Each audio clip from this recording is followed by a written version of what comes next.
Hey, it's Fran from FlowNotion Studios here with a general Squarespace template walkthrough.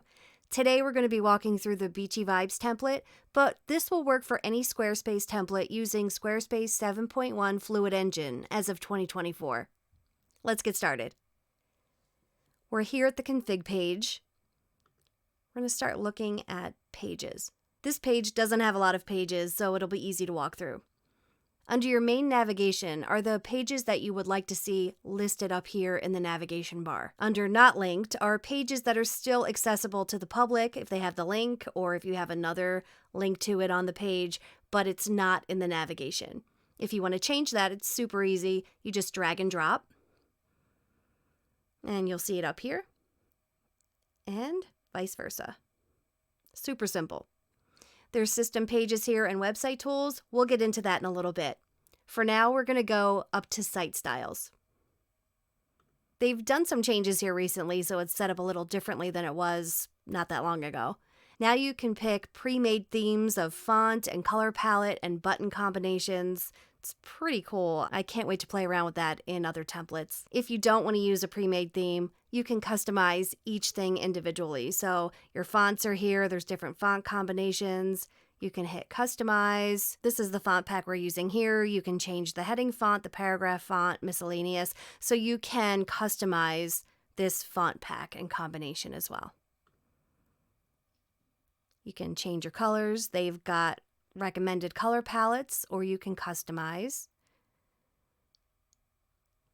You can go through the colors that are in this theme.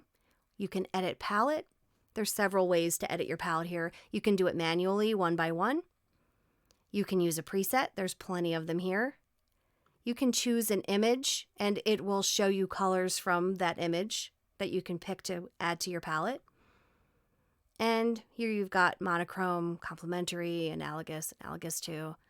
So there's lots of ways to change the colors there. Your buttons, super easy, self-explanatory. This one I don't believe has any secondary or tertiary buttons, but you can always add those, of course. You go into the button that you want to change. You can change the font, the shape. There's all the different shapes. You can do custom corners. You can do no fill. There's a lot to do here with buttons. You can completely add your own flair and flavor to this. And your forms. They've got form packs here. You can go through that. You can, I'm sure, customize them here. Yes. You can have effects on them. All kinds of different customizations here. Under accessories, we've got animations. All this is when a site loads for the first time, you can have it fade all the elements in. You can scale it onto the page, slide. There's a bunch of different ways to make the site just pop onto the screen. I usually prefer none. Sometimes fade is good, but it's totally up to you. Play around with that, see what you like. Spacing. You usually don't have to mess with that. Image blocks. I usually don't mess with that either, but there's a lot here you can do with different kinds of image blocks. So there's a collage block, a stack block. Play around. When you're adding the elements to the site, you can come in here and play with the different configurations of how that image block should look. So that's it for site styles.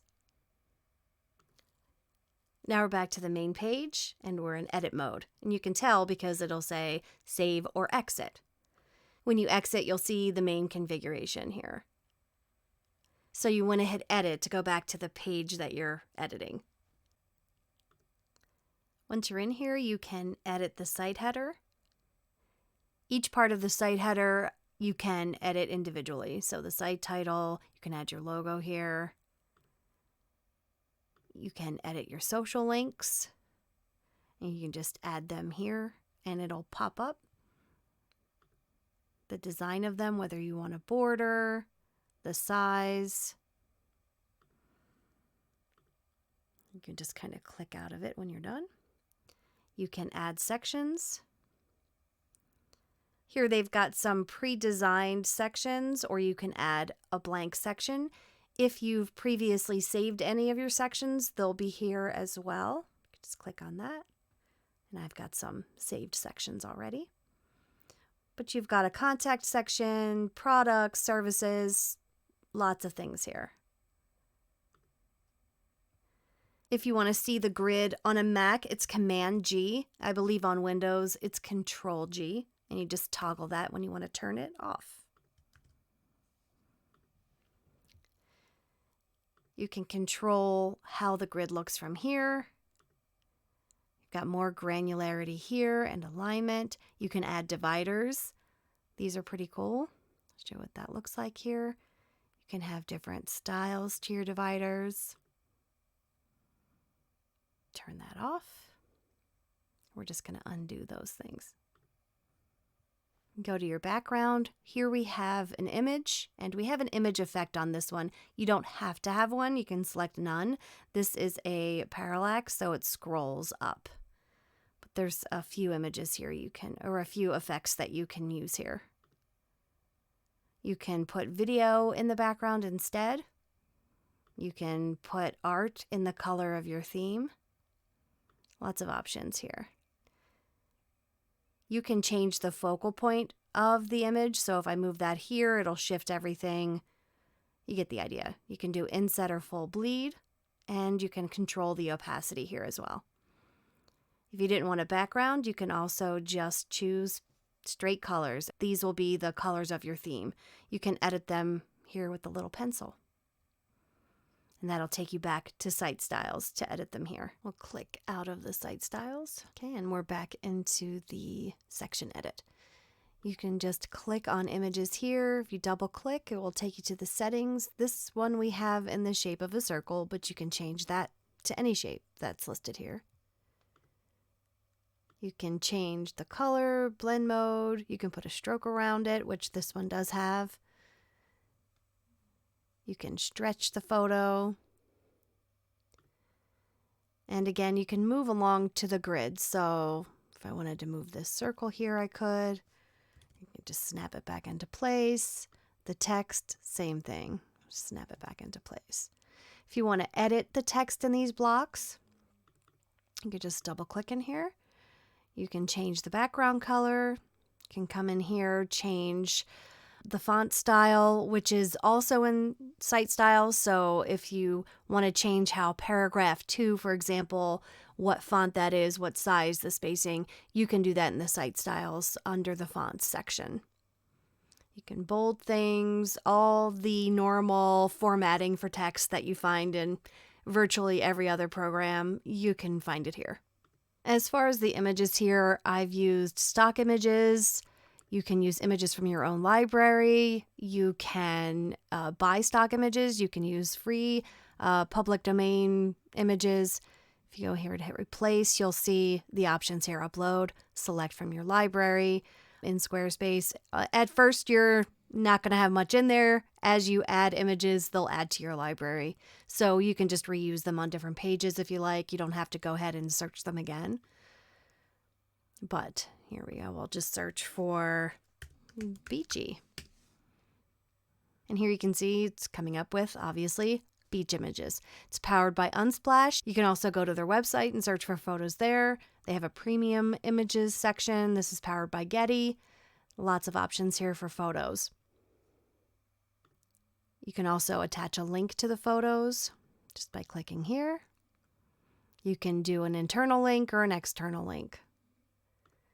Clicking on design, you can have it fill the space, or fit a shape like I showed you earlier with the circle. Again, here are the image effects that you can use if you choose. Alt image text.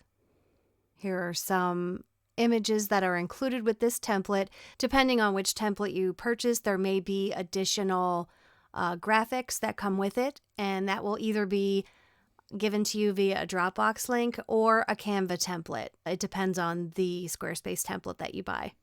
As you scroll down, you'll see where the different sections are. This is another parallax scrolling. If If you scroll down here, this is a specific kind of section that was added. You can still edit it as usual, and you can edit the content. So for example, if you wanted to show your blog posts, if you wanted to show testimonials, as in this case, you can add all of that content here, and the design is a carousel in this case. You can also change it to either a simple list, a slideshow, etc. And you can play around with how many columns. The image crop here is a circle, but you can change that to other formats. Change the style here. And once you go into the content, you can put the picture, the title, any other information you want to put here.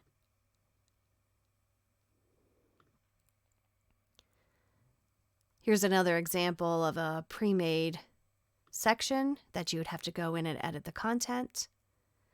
In this case, we have links, and it's going to link to that event. And here's a link to social media. You go in here. Obviously, you put your Instagram account in here, and it would pull the images from that Instagram account. And you can decide if you want a slideshow, carousel, grid, or stacked. You can crop the images. You can change the aspect ratio. You can open links in a new window. All that is here. One thing to note, once you edit the footer or the header, it's going to change on every page of the site. So you only have to change it once. But again, when you change it in one place, it will change on all the other pages. And here's the same thing as the other sections. As far as forms go, obviously you would set up the forms with your own information. You just edit here, and you've got your content, design, and your storage. So here you can connect any of these services. You can use Squarespace's service. One thing you always want to check is the mobile view. Sometimes this gets a little wonky. It doesn't look as clean as the desktop. So if you have things out of place, I did on this one, I just moved it around here. It just changes the mobile view, except that when you delete an image, it deletes it on the desktop view as well. You can move it and it won't affect the desktop view, but if you remove it, it will. So you have to be careful there. But you can just check this, make sure it looks nice. Again, it's going to look different than the desktop view. Something might look great there. I'll show you this as an example how different this section looks in the desktop view. Same with this. We'll show you that in the mobile view. But there's certain things that you have to change around to make it look nice here on the mobile view. You can just make sure that's all right, and you hit save while you're in the mobile view, and it'll save it. And that's it. That's your overview. There's lots of configuration options for Squarespace. They make it really easy. Again, if you want to add a block here, there's lots of things, text, buttons, videos. You can embed social links and YouTube videos. You can add charts, calendars. There's third-party integrations that you can put in here. Lots of things to play around with, lots of ways to make it your own and customize it. I told you we'd go back to the system pages and website tools. Here we are with a quick look at those. You've got your 404 page not found page. I didn't really do anything with this. Feel free to customize it however you like. There's a checkout page for products if you're selling products or services. You can edit that here. You can edit the background color, whether or not your logo shows. There's a few things here. And your lock screen. And you saw that when you saw the demo. But you can change the layout here. Here's what ours looks like. But you can choose pre-made layouts if you like. Add your branding. Add videos or images. Lots of things here, and then your style, your fonts, colors, things like that. what you want the lock to look like. We have a small lock. You can make it a huge lock. And that's it. That's your overview of how to edit a Squarespace template. There are lots of options in here. We've just barely scratched the surface. Have fun. Good luck. I know you're going to do great. Till next time.